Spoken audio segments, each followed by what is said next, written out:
Well, actually now nobody's talking but me. So we'll go ahead and get started then. Chris will bring the ops guys in. So good afternoon, ladies and gentlemen. My name is Malcolm Martin. I go by Mack, so please feel free to use that. I'm the chief of the Cybersport element out at Fort Leavenworth, Kansas. I am assigned to under General Fogarty with the Cyber Center of Excellence. A little bit of background on me.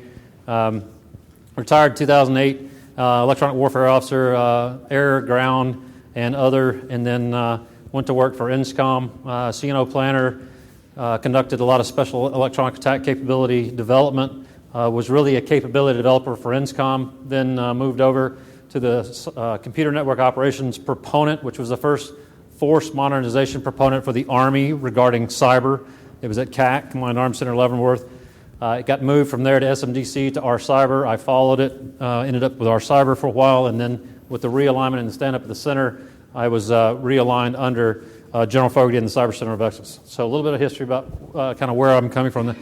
Now, the one thing I want to give you my background a little bit more on is just simply this, is since 2008, 2009, all I have done in my adult life so far is study the issue, the situation. We've done several capabilities-based assessments. If you're welcome to contact me, and I'll give you all of those if you would like. And our SharePoints also, a NIPR, SIPR, and JWICs that house those requirements for cyberspace operations, electronic warfare, and spectrum. We've been doing this work for some time in the proponency. It's now inherited and belongs to General Fogarty. And as you can see, some of the earlier briefs we talked about, the largest gap, the number one gap that we've had across the Army is situational understanding.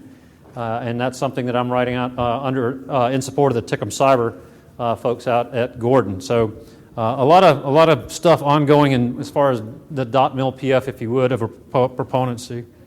I don't think I have a clicker, so I'll just do the old manual. So how many in here have not heard of Cybersport Below? And it's okay if you haven't, because I've actually talked to several people today that were like, what did it mean? Well, oh, thanks. Oh, top button? Okay. So, well, we had to kind of define it. And a little bit about Cybersport Below. It, according to where you were raised in the military, if you would say it that way, how you grew up, how you were trained, your professional development, your area, fires versus signal versus, say, an IO trained officer or enlisted side. You have different ideas of what that word means. So I actually dug one out. I don't know if you can see it very well. I may have to move that screen for you. Can everybody, is that okay? I mean, it's cutting off just a little bit.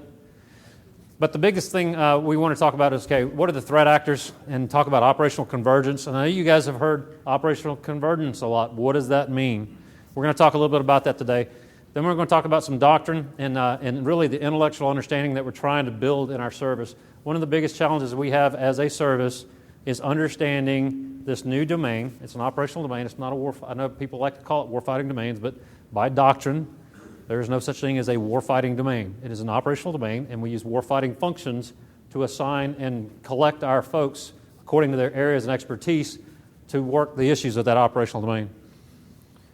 We now have capabilities down at the tactical echelons. That's just the way it is. We didn't think 5 years ago when I did the first study, I could never get anybody to agree that we were going to have access capabilities at a brigade. Well, guess what? It's already there.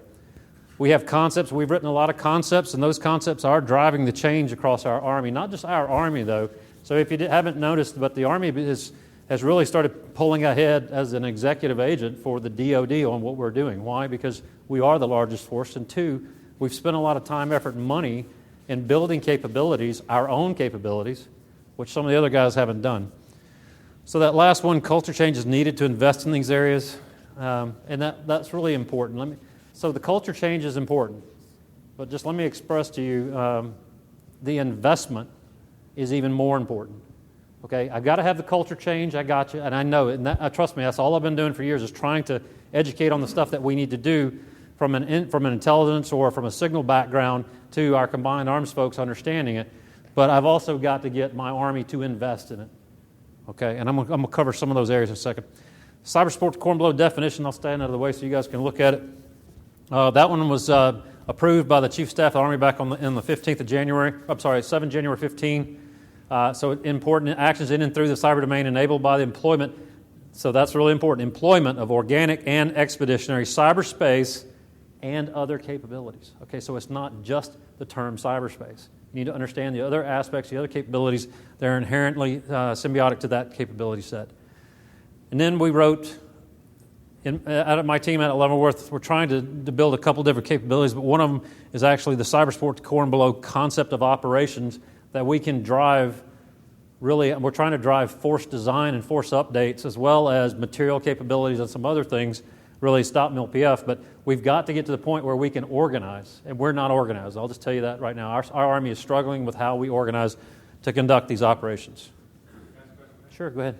Why did you focus in on offense Because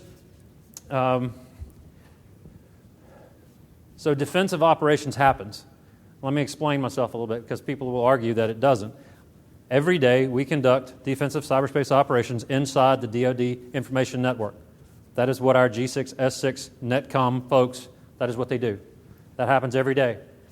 Now, IDM, internal defensive measures, which is part of the DCO, I'm going to break that up in here in a few minutes. You'll see the differences between the two. We do that every day.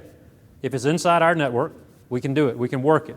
All right. I'm not saying we're always successful, but we so far have been able to mitigate most of them. Sometimes it takes a little while. They're not, and sometimes it takes a time for us to find them, but we can do it. What we haven't understood is really the offensive piece. And when I say the offensive piece, it's because I'm trying to provide an understanding. I'm not trying to tell the CMF how to do OCO. I'm not telling signal folks how to do DCO. I'm trying to tell the big Army that really comes from a perspective of combined arms that is still struggling with what it means for me to have a capability at core and below, what I can provide for them, what we can provide for them for effects. Okay, that's really the bottom line. Now, some of it will be defensive cyber operations response actions, which would be outside the DODN, and I'm going to cover that in just a second, okay? But that's kind of why we said, what do we really want to provide? We need to be able to understand and show what capabilities and what effects I can provide for a maneuver commander during unified land operations, whether it be combined arms, wide area security or combined arms. That's what we really have to kind of focus on. And let's see. All right. I like that one. All right, so nothing. I'm going to set that down. All right, so there's. So we have this new next generation warfare study that's ongoing, and I would just simply, and I'm a part of that. I work on the operational level team, and I have my team out at Leavenworth. We are also on the tactical. Having seen the operational results and the recommendations that are coming out of there, I still challenge anyone to find anything new that we haven't defined in the last 4 or 5 years based on the same types of scenarios as what was being played out right now in Crimea as to what we need to do for required capabilities. Now, kit's different, okay? Kit will always change, but the required capability, the Army must do at echelons core and below X, Y, and Z, conduct special electronic attack. Okay, that's a required capability. Then I fill it in with solutions to figure that out, okay? We're still seeing what has really happened, though. This happened in 2008, and we forgot. Okay, so Crimea is not new. They just perfected it over the years. Why? Because we didn't. We totally forgot about that type of warfare because we weren't fighting that fight. All right? We have not fought a true former Soviet Union type fight since Kosovo that I can remember. Maybe and some of you guys can tell me, but that was the last kind of fight where I saw traditional type of TTPs in place or operational assets conducting tactical missions in that fashion. The Georgian military, actually the Georgian government actually came over to CAC in 2010, and I was still working, I was living at CAC, but still was working for Army Cyber Command, and they briefed the situation. And during that, what happened was they were basically crippled at the onset of hostilities by things that we kind of take for granted. So denial of service. You know, the fact that you just flood somebody's IP address with requests and it doesn't work anymore. Well, if you continue to do that for so long, eventually, if it's a financial system that hinges on being updated every day, 10 to 15 times a day, and also has money flowing in and out, you cripple it. You don't cripple it, you actually break it. Okay, that's kind of what happened to the infrastructure over in Georgia. And then some of their infrastructure was lost permanently. So then I fast forward now to 2000. I say fast forward. I just jumped to 2014. Now, again, the point being, it's not new. All right, but I will tell you flat out that the Russians have, my hat's off to them if you want to say it that way, but they have taken it to heart as to how to integrate these capabilities with true maneuver. And this is actually, I've had this slide for a couple of years because I figured, let's see what happens if I put the thought piece out there. We are now back to pre-Cold War and heightened tensions between ourselves and Russia based on this simple situation. And you heard from General Fogarty, the EUCOM commander. Hodges, General Hodges, I'm sorry, I'm bad about that. So General Hodges, who I'm actually going to ask to endorse my product here in a few minutes. But anyway, I need to remember his name, right? But the point was, he's fighting the fight that we're used to from a Cold War perspective, but we've kind of forgotten over time because we were fighting so many other wars. All right, so that's the big thing about it. Down at the bottom, you can just see this. If you see a large amount of traffic or issues, and you know that you're in an area of hostilities, it's not going to come by itself because, as General Fogarty said this morning, we don't do cyber just for cyber's sake. Okay, we do it as part of a unified, actually decisive action, which is joint. So let's talk operational convergence right quick. So for a long time, we fought people that were not near peer. We were able to really kind of build a few capabilities, but not really. And what we're seeing now, this is more get from your threat side. So just think of this as what we've seen from our threat actors, and then kind of put back the perspective. Okay, well, what have we done? You heard, from the here this morning that we're kind of behind the time here. The bottom line is, it used to be that we always thought our networks were up. We were going to conduct mission command. I could call for fires. I had AFIDs running around with Patriots and aircraft and everything else that were all tied in by Link 16, and it was going to show me everything that in my talk that I knew where everything was. Right? That's how we train, right? When we train, do we not train to make sure that I've got all the ABCS systems up and running, and I've got CPOF, and I've got my G2 doing Intel, and my S6 and my G6 they're running around doing, NetOps and all those other pieces, my fires guys. So what if I take that away? Are we trained to do that? I'll just tell you right now, the answer is no. So I sat through the CTC conference, Commanders Conference last year. We're doing another one here pretty soon out at Leavenworth. Number one issue was there is no such thing anymore as peer-to-peer. We are not peer-to-peer with our top 5 anymore. Russia by far has gotten overmatched in most every area. And that wasn't just Cyber EEW. That included maneuver, tanks, aircraft. The Air Force didn't like that, but some of the other areas, it is no longer peer-to-peer, and that came directly from the JMRC commander and the others. The big thing is just it's really caused an issue for our commanders across the battlefield. Now, you guys have seen this. I'm not going to run through all this slide because it was covered this morning. The point to take away from this slide, from my perspective, as we have this discussion, is think about threats, think about our vulnerabilities, and then down there at the very bottom, the things that we talked about this morning that we really need. We are moving towards that, but we're very slow. And if you see those, if you look across the top up there, you can see the AOC, you see Army Operating Concept, you see the AUSA Breakfast, the Campaign Plan, the Warfighting Challenge, Strategic Plans, OPM Breach, that wasn't good, Cyber CoE Strategic Plan. Okay, so what are those? These are all, so far to me, visions of commanders, what we want to do. All right, visions only get you like so far. I want to see some money. I want to see some stuff built. I want to see it in the field tomorrow. Strategies we got to have, but we got to start moving out. The Army has got to move out. And that's what I was trying to tell you about investment. We have not come to the full understanding yet for that investment period. We're coming there. We're getting there. So let's talk about what is EMS, or what is the cyberspace and EMS from visualization. And I have our chief of doctrine here and Matt, our doctrine writer here from 312. So if I leave something, feel free to jump in here. When you look at this as an OV, now this OV was modified several times before we kind of ended up with this in 312, but it stayed the same for the basic context and requirements. Now, OVs are good. OV1s are really good for just showing a picture. Everything else falls into architectures. The point being here, when we look at this, is So every soldier is tied to a network. Every unit has some way of moving, in other words, some type of transport, whether it be trucks, tanks, whatever it is, logistic trucks. It could be a medevac helicopter. It doesn't matter. They're on a network. That's the bottom line.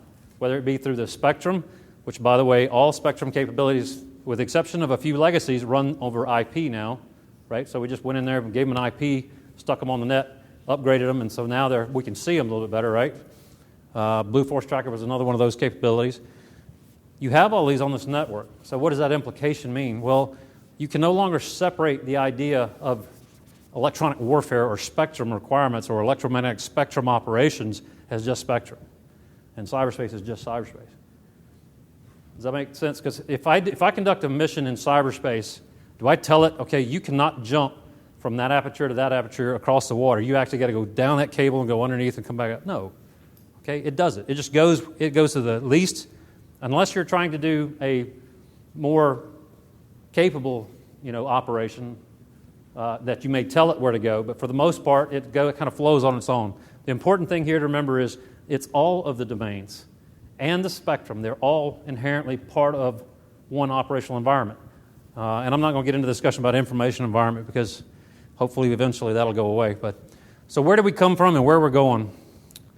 So FM 338, so I did the Cyber Electromagnetic Contest Capabilities-Based Assessment back in 2010, 11, and 12, approved in 13, and we were fighting over the terminology, hence Cyber Electromagnetic Activities, and SEMA came about. We were kind of still fighting over rice bowls. They liked this idea. They said, hey, we'll at least agree to that and we'll let you write a manual. That was the first manual for cyberspace operations and planning. It says SEMA, but the guy who wrote the MDMP tables and put it in there was Vic Delacruz, who works for me. Those MDMP tables are still valid, and they are going to be hosted in the SEMA ATP now.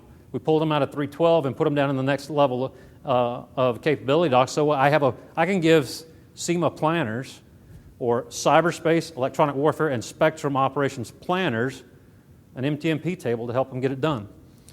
Okay, so as you can see here, now we're going to 312. 312 is going to be on the streets here in 30 days?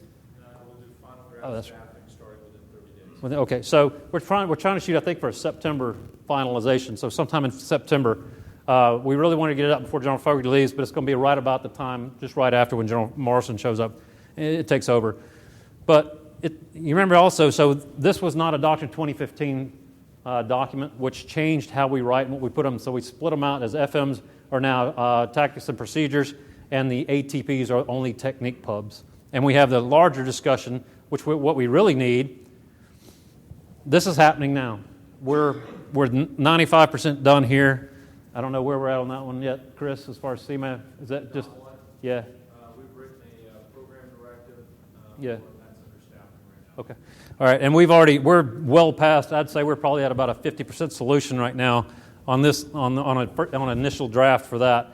We've had a couple working groups on that, and the big point about this is, so Chris leads a group of team as writers. I provide writers to actually help with them for support, but we use the broader collaboration. So everyone that has been part of our work for years is working also in these developments. But the biggest issue that we had with FM 312 was it kind of missed the guts of what did it mean to have these operations, this operational domain, as an inherent part of combined arms. Now, we put some good stuff in 312, and it did a really good job, in my opinion, for, I would say, staff officers and commanders, brigade and below. But you got to also then go back and say, okay, what's the intellectual underpinnings for this operational domain now? How do I explain to Congress, to my general officers at the highest level, leaders, what it means to have this as part of the operational environment? So we are now writing the ADP, Army Doctrinal Publication, for Army Cyberspace Operations, which will include electronic warfare and spectrum operations, but it is the overall discussion piece that you really need to have with senior leaders on what it means to understand this domain, the domain and the capabilities that are associated with it.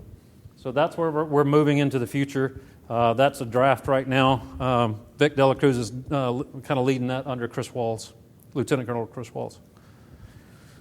So one thing about a ADP is you just can't start writing a manual. okay? There's a process, and I know that you guys love process as much as I do. So a logic chart. So this logic chart is supposed to really provide a framework that you can logically kind of assess where you want to go in the conversation. Okay, so I know that, so at the top says unified land, right? So unified land is what? That's the Army's contribution to decisive action.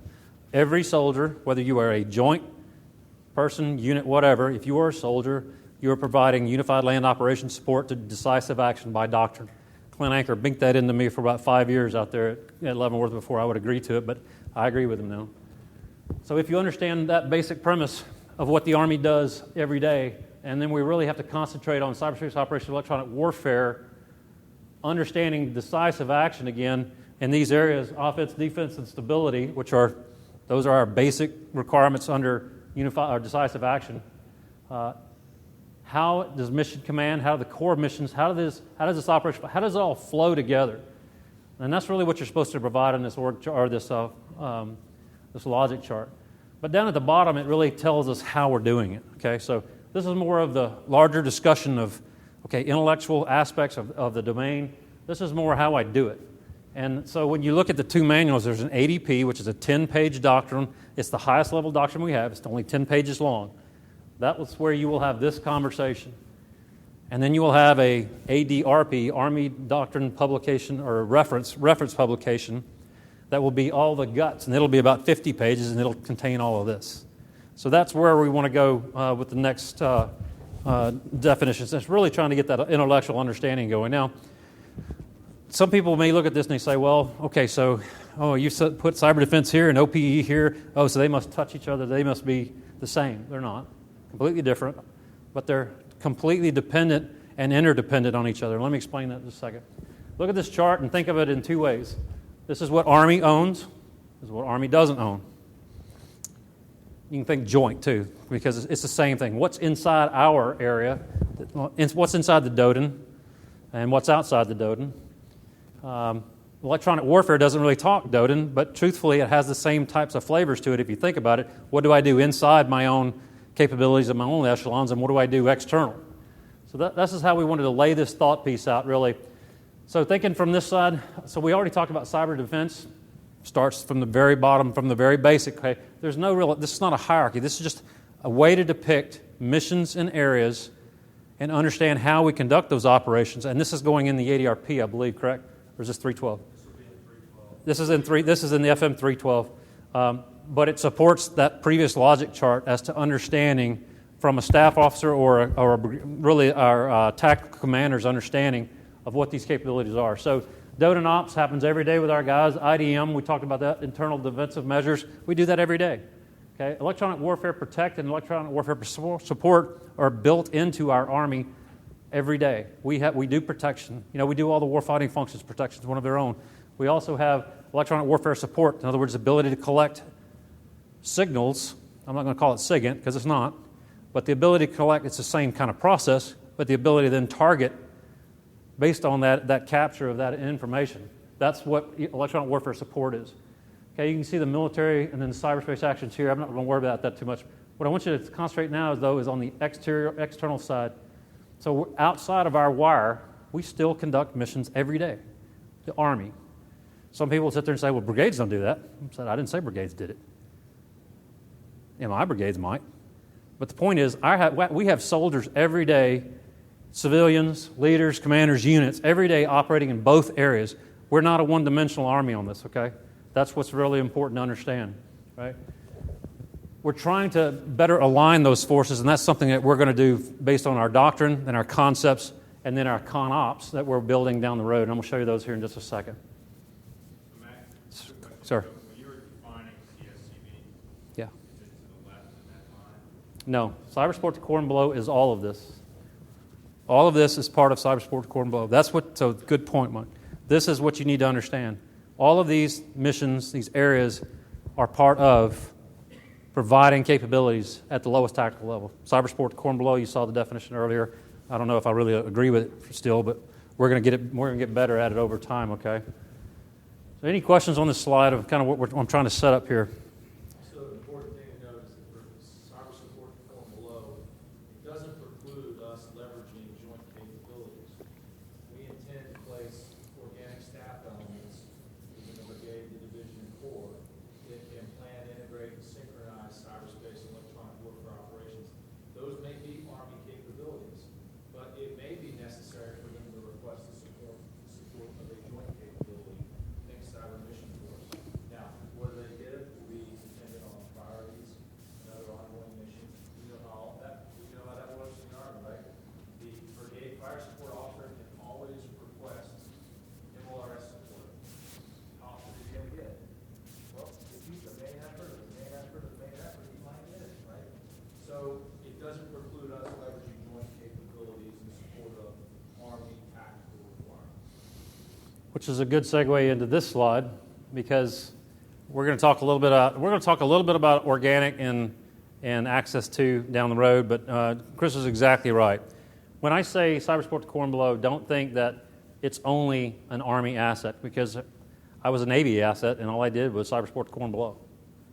I was doing it from a joint enterprise level, and I was providing it down to that tactical level. Or when I was, supporting, a battalion, brigade, division EWO and developing his OPE, during the last few years in 7, 8, 9 in Afghanistan. In Afghanistan and Iraq, it was more geared towards how do you know who to go and find and what would you request.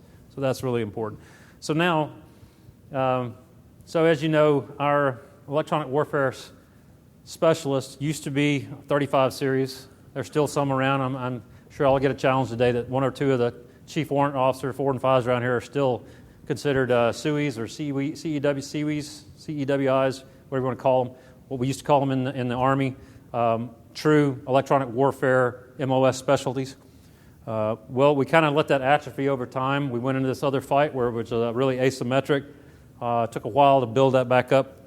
What we realized is we did need EEW folks, so we put them into an EEW section, an EEW cell, if you would, in the ASCC and below. What we've moved to now is a SEMA section. So doctrinally in 312, you'll see this. These are the types of folks. Now, here's the issue. We haven't changed their names. All right, that's the bottom line. You'll see a SEMA section, but in there you'll see an FA-29, 290 warrant, and 29 Echo enlisted NCO, and a 25 Echo probably, a Spectrum manager. That's about what you see, and they haven't changed. But we've identified them as they are going to be that's the best we got right now. So they're our planners to start with, and we're going to grow that. Don't hold me to that today, but in the future, I guarantee you it will. So understand that DODIN is our operational platform from where we start. Okay, so hopefully that doesn't make any G6 people cringe, but the bottom line is if you can't understand our network as an operational platform from which we can conduct full spectrum operations, then see me afterwards and we'll be glad to. I think General Fogarty actually said that, so I won't steal his thunder, but be glad to talk with you offline any point in time you want to talk about that requirement. Understanding how we do these things is really important, because then you have to, say I'm a staff officer, I have to be able to provide analysis and outcomes and recommendations for my commander for them to conduct really the cognitive understanding or cognitive analysis and then develop understanding. Well, what we've done is we've taken that SEMA section that consists of basically these types of folks, as you can see here. We know that we need more, and I'll be glad to show you that from the Cyber CBA requirements that came out as to how we would add more, but we're working that. But MDMP for Cyber and EEW already exists. It's no different. I don't do MDMP for logistics and a completely different MDMP process than I do for maneuver. It's the same MDMP process. It's just the guts of what a logistician would look at versus the guts of the plan, what a maneuver officer would look at, say an infantry officer, right? But it's still MDMP. We still use JOPES. We still use our own planning processes. It's the same thing. When you get into actually conducting the missions, it's a little bit different, down at that layer, but not here, not at our echelons. So we stick with the MDMP process, and you can kind of read and see how it goes around. The biggest thing to take away from this, though, is so we have this cell, and we're trying to align them under the G3 because it really is operations. That's what we're talking about now. And we need these folks to be able to come together. So from conducting these initial actions, really, the MDMP piece is who do you have? And if you can see the outer ring here, there's a lot of different folks in that working group. So your IO, your space, your 6, your 2, your 3s, your stow planners, all of those different folks, your phys corps, those guys, those folks, those soldiers have to be in this working group because they all have an equity that will need to be represented during the working group to come up with the CoEs, because we don't do cyber plans in a vacuum. Okay, so when I conduct cyberspace operations and I go to do the planning cell, I get a receipt of mission, right? Just like everything else. For receipt of mission, you've got to do mission analysis, CoE dev, and if you're CMF, you actually have to go and do capability dev and some other things and testing and some other things which we really don't do at this level. But you still have to be able to go through and do some models and sims and figure out, okay, what does it look like? How can I really, if the enemy doesn't cooperate, what are the options? And that's something I'm going to cover here in just a few minutes on how we're going to get there for that. Standard type operations, then going into targeting for OCO and EA really. Again, it's the same process. Okay, we're not changing anything. We're simply bringing our equities and our perspectives of how we need to look at that, okay? All right, so Cybersport Scorn Below XORD. So you can see doctrinally we're moving. We're moving there. We're getting close, all right? And more's coming on the way. So back in on the 26th of May, 2016, the HQDA G357 actually issued an execute order for providing Cybersport Scorn Below. You can see the goals there. The big thing about Cybersport Scorn Below was to put a framework down because we had lots of people running around doing things, and in the Army there are so many people doing really good work and really good things, but we're not synchronized. And so this was an attempt, and actually a pretty good attempt, a starting point, to be able to integrate all of these into some type of execute order so we could monitor and track and improve, all right? Corps commanders, they will possess at echelons Scorn Below the capabilities to provide full spectrum cyberspace, electronic warfare, and IO in their training environments and the operational environment. And you can see the end state. The end state is really where we want to get to, okay? So to do that, in order to execute, to get to this end state, we came up with cyber pilots. Now, our cyber was the one that started the cyber pilots about 2 or 3 years ago, and I'll show you a slide here in just a second of where we're at on those. But the bottom line was down here. This is what we need to. So what offensive and defensive cyber, EW, and IO we need to integrate. So I said I did the cyberspace capabilities assessment that included electronic warfare, EW, and MSO, and it shows every echelon and what's required, and then we provided some solution sets. What we found was that it's still valid. But what the chief directed was, okay, I got you, Mack. You get the CBA. It's IROC approved. Good stuff. Move forward. 2 thumbs up. Just keep going. Cyber CoE, TRADOC, you guys are doing well. But what are we really doing to answer specifically, and how much more can I give down there more quickly? In other words, JSIT's process 3 to 5 years. It grays you over time, just the way the process, right? So now we're saying, okay, I want something in 12 months. This was last Chief General Odiera. I want something in 12 months, so to get it done. How are we going to do it, and what are we going to do?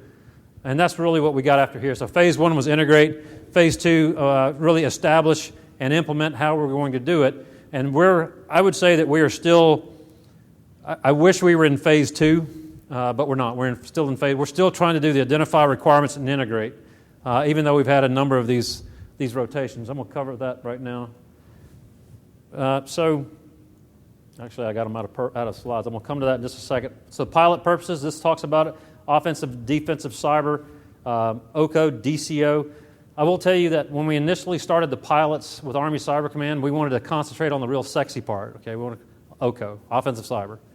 And what we very quickly realized in the very first, and I was still with our cyber at the time, the very first pilot, there was nothing there to do OCO with. Okay, there was no one in the brigade that understood anything about it.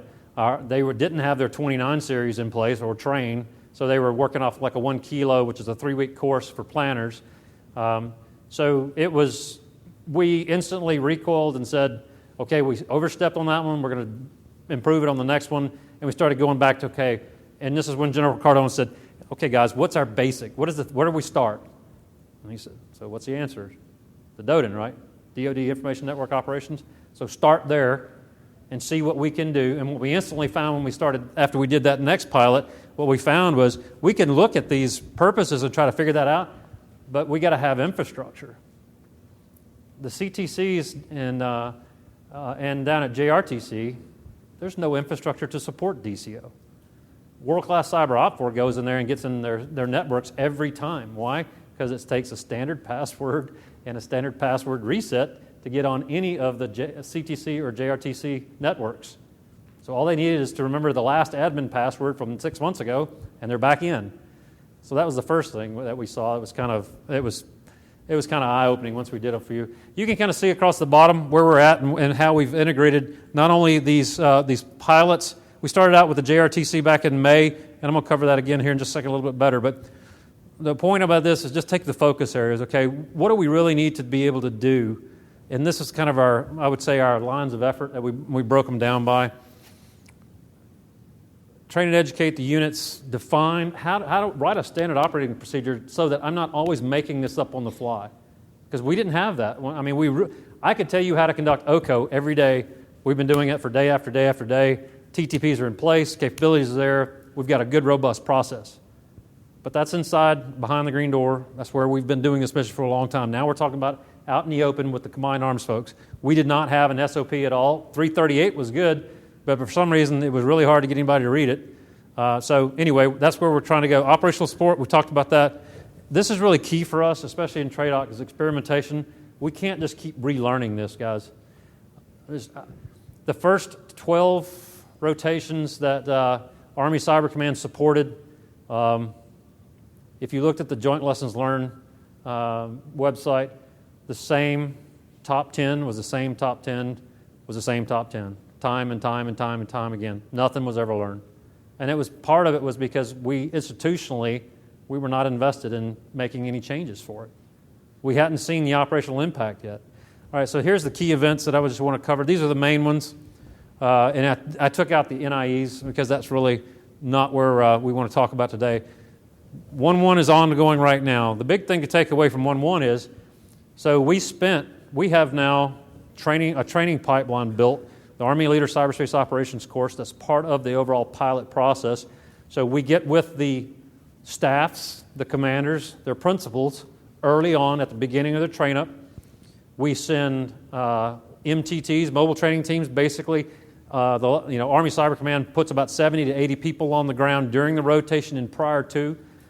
We know that we don't have a brigade IO officer right now. That's some issue that we have and a gap we know that we have in the Army. We provide, I say we, this is a teamwork effort between Army Cyber Command, FORCECOM, and Cyber CoE TRADOC.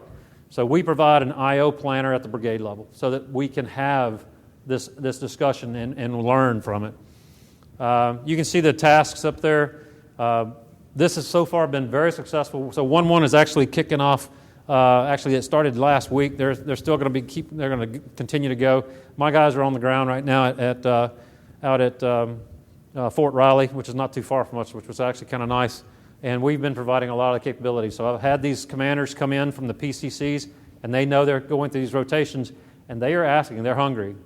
Our new brigade commanders, they understand it. So, it used to be a time whenever I couldn't get, that level of, that echelon, that type of commander interested in this. And I'd say probably that was 2-3 years ago. I will tell you right now that the DCG pre-command course, we teach a 2-hour block. General Frost has been good with that, so has General Fogarty, and my team out at Leavenworth supports that quite a bit.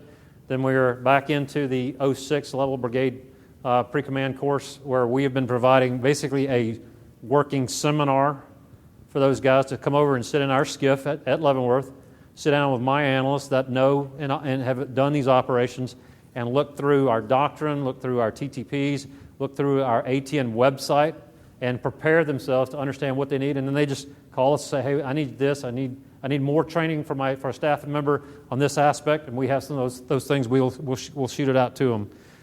So it is working. I will tell you flat out, this is working. One of the good news stories of the Army overall. Here's kind of the objectives. These are in the AUTILs. The big thing is just remember that we're trying to integrate all of these capabilities across the echelon. That's the big thing, okay? I'm not going to belabor that. So you guys have seen the operational convergence discussion this morning with General Fogarty, correct? Okay, so I'm going to jump through that really quickly just to say we are not anywhere close to the collaboration phase. JSOC, they are. Okay, they're already there.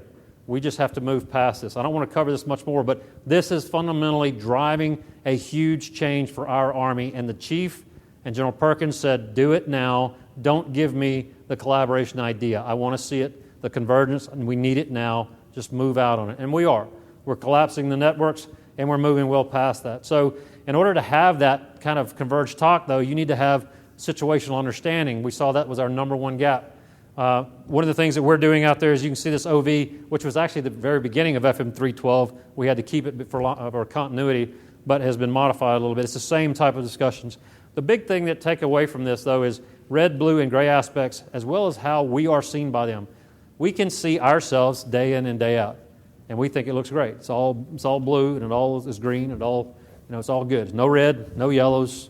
Things look pretty good. Every now and then something degrades a little bit.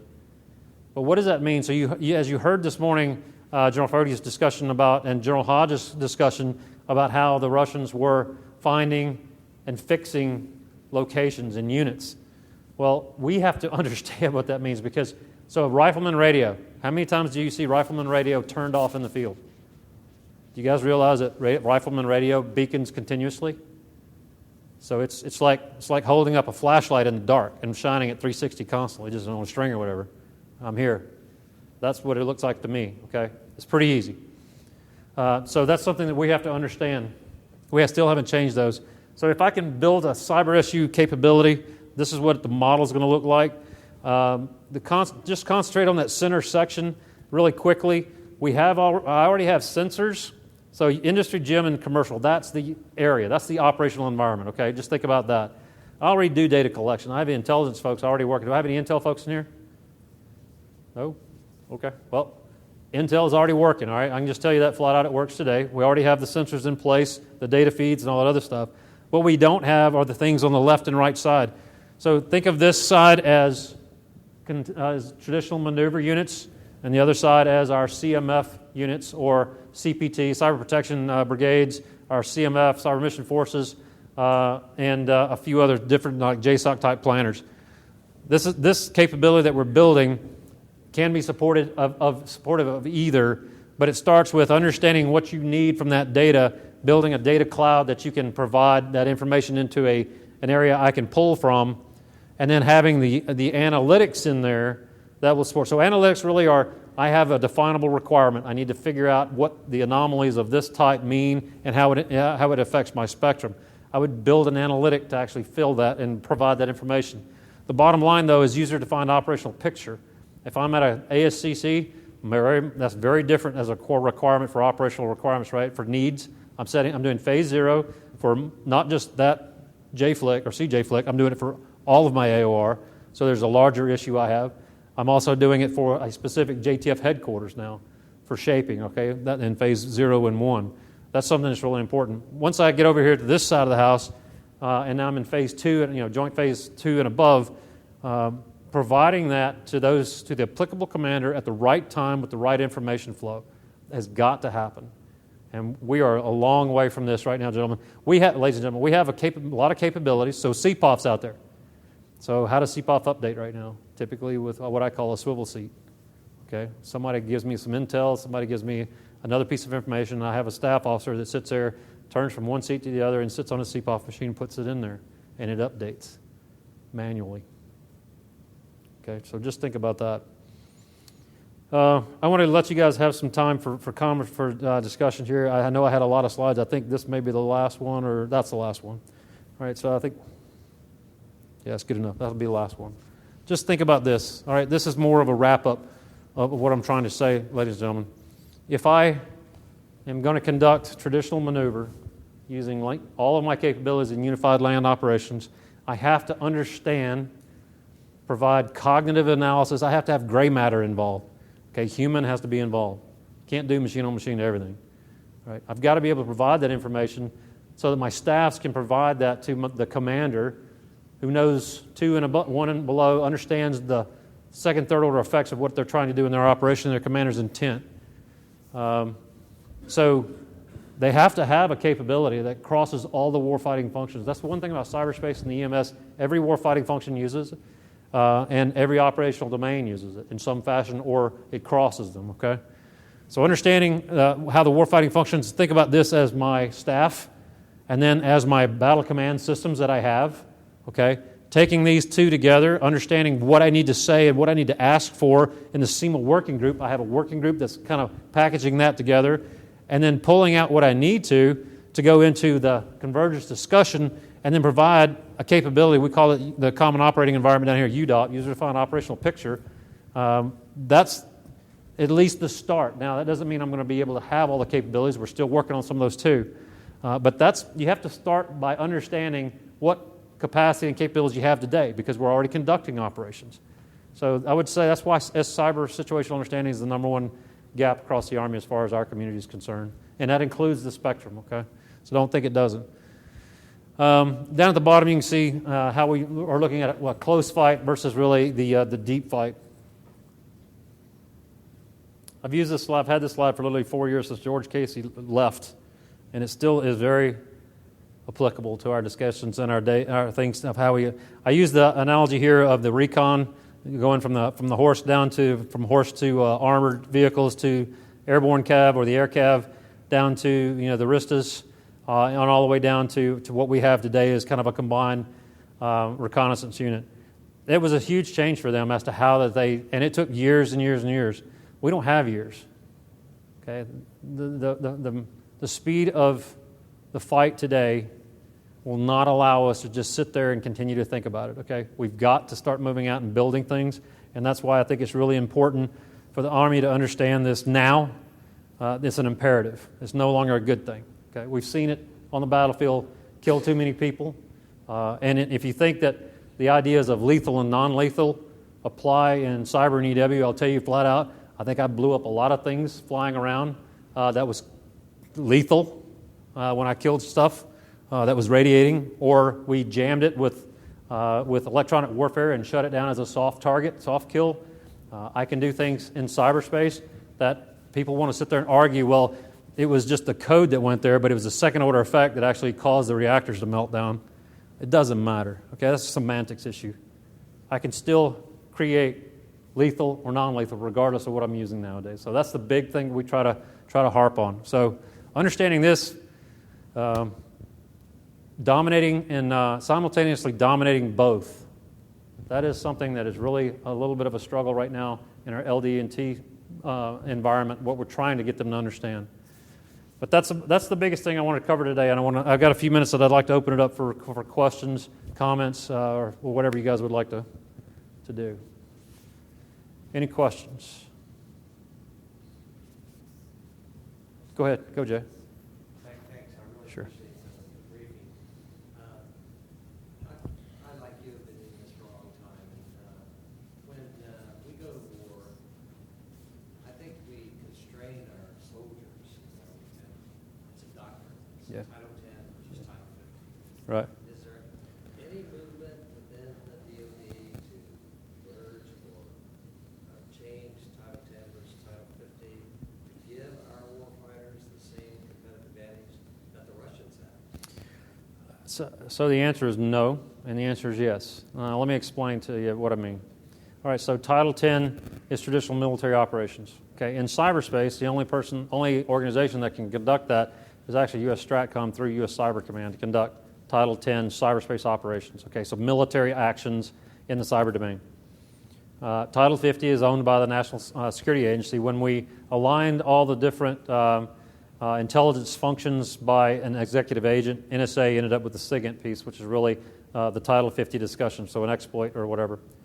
I will challenge today the thought process that we need to change significantly how our titles and authorities are executed. What I would say we need to do, and this is something that we've been working on, is we need to educate leaders in the Army that actually under current Title 10 and 50 authorities, I can provide them 100% of the support they need if they can understand when and where to call for and do it early. SURF, I will challenge, is not the right answer, but it's the only thing we got right now for Corps and below. Now, think about this. So every time you guys were for those of you that weren't in the military, please forgive me, but every time you got into a planning session, what was the first thing that you thought about?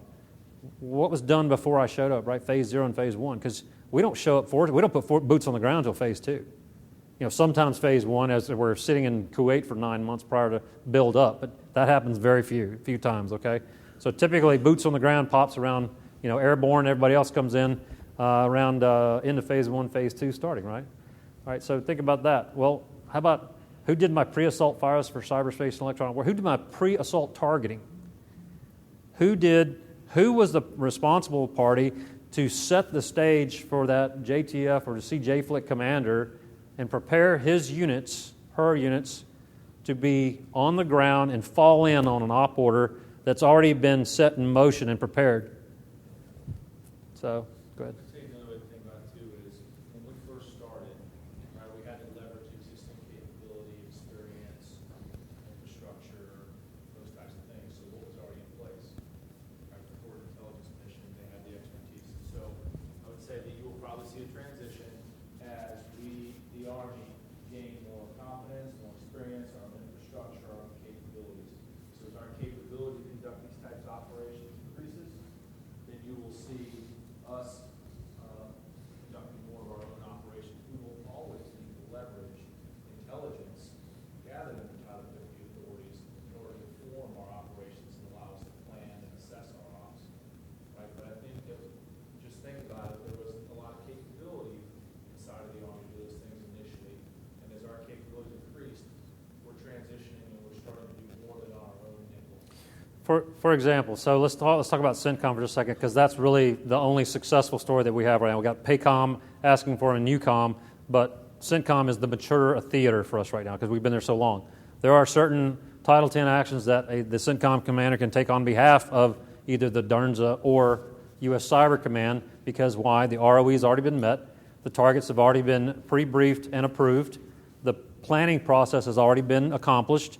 For electronic warfare, you have the ability to use the spectrum. If it's a cyberspace operation, you need to have access to the target or know that. That's a big difference about electronic warfare. I can just put something out there and a target will get hit. In cyberspace, I have to know exactly what the target is, what's going on, second, third order effects, and what other commanders would be involved with that operation.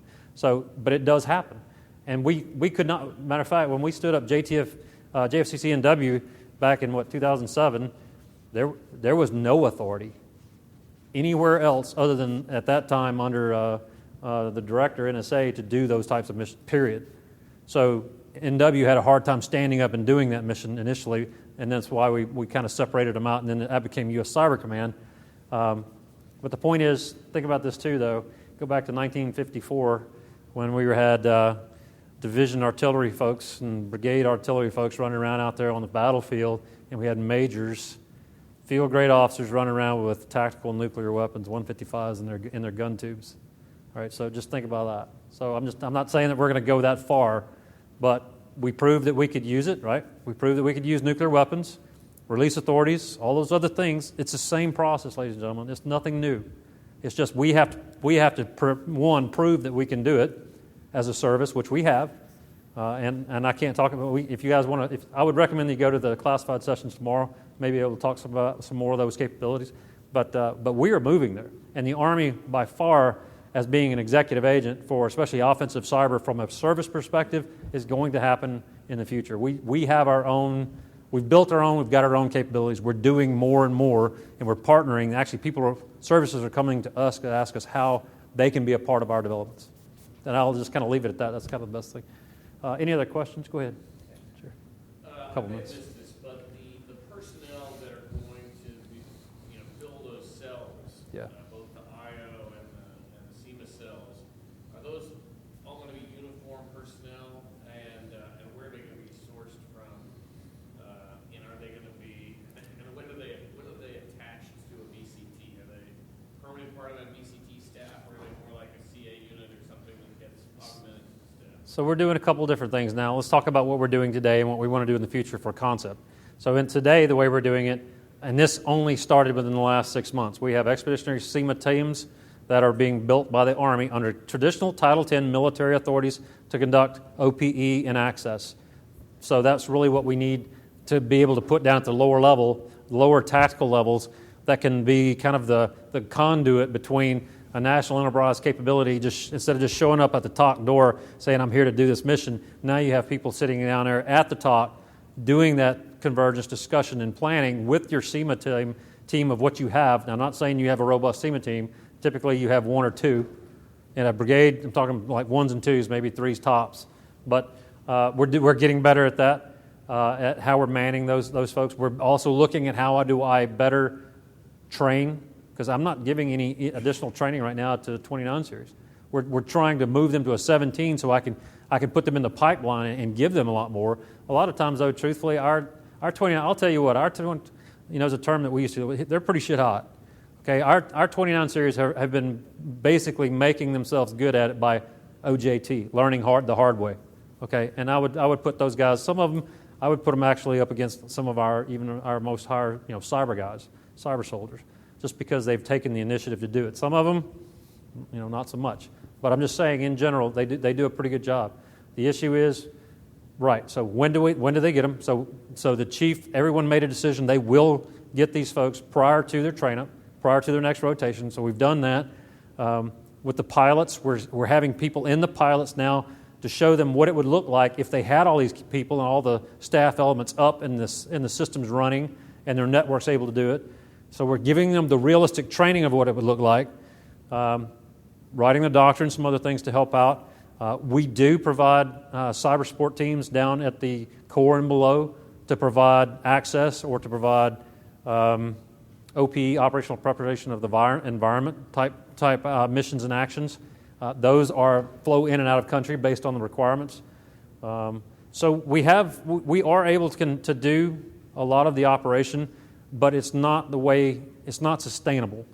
I mean, by the end of the Iraq War, we were running out of analysts, we were running out of civilians, we were running out of contractors, and we were definitely running out of military folks. I mean, we were sending them 2, 3, 4 times, 6 times a year back and forth, and that was just killing our soldiers. We can't do that. So the plan going forward doctrinally is that you'll have the SEMA section will be an organic element, the brigade, division, corps, DOR. That'll consist of the electronic warfare folks and the spectrum management folks. We'll start to augment them with cyber folks as we get more of them through the training pipeline. But for the time being, it'll be EW smoke. Their role down the unit is to plan, integrate, and synchronize cyberspace and electronic warfare operations. Simultaneously, our cyber, under their 780th MI Brigade, is creating expeditionary SEMA teams, which Mack described. Those are envisioned to be an expeditionary capability. And that SEMA section, in its planning, says I have a requirement for this type of effect could be pushed forward like a core asset, right, down the effects forward to support that specific operation. Now, the effect may get pushed forward if it's like a network-based effect, they'll have to be on target delivered, or the people might actually show up with close access type of target. So we are actually at the CTC rotations conducting cyberspace attack, right? We are doing that. It's being planned and very synchronized by SEMA sections within the units. Does that answer your question? I think so. I mean, long term, it sounds like it's unclear whether it'll be an organic part or whether So The let's, section will, like right yeah. now, we're in the process of doing a study, and we're working towards creating what they call a force design update that gets us to be able to add this element to IMTOs. Part of that is a cost strategy. Where are we going to pull those people in order to resource that? So we're about halfway through that process right now. But Same thing with that ECT formation that Mack mentioned. We're doing a similar process to determine how we're going to pay for it Right. and where should it be organized. That's the plan going forward. So think about this as 2 ways. One is no bill. So what Chris was talking about is a no bill first, is how do I reorganize and restructure ourselves to do missions today? And that's what he's working on there as far as that's concerned. And then what we're working on and trying to build is that ConOps that says, I need to have expeditionary SEMA teams. That's a complete new bill. All right, so right now our cyber is taking it out of Hyde. Our cyber, I'll just tell you guys flat out, our cyber is taking a lot out of Hyde that it's just the way it is right now. They're the only true SMEs showing up kind of doing this kind of stuff. and understanding where we need to go. So that's, and they're our component command now. They are now a full-up ASCC under U.S. Cyber Command. So in the future, though, what we've decided is we know, and you guys can, I'm not going to keep you much longer. If you look at the Cyber CBA, it provides a couple of solutions. I want to cover them really quickly. One was a robust SEMA element, which is what Chris was just talking about. We know what we need in there. We know that we need more organic planners, and the training's got to be improved. We know that for a fact.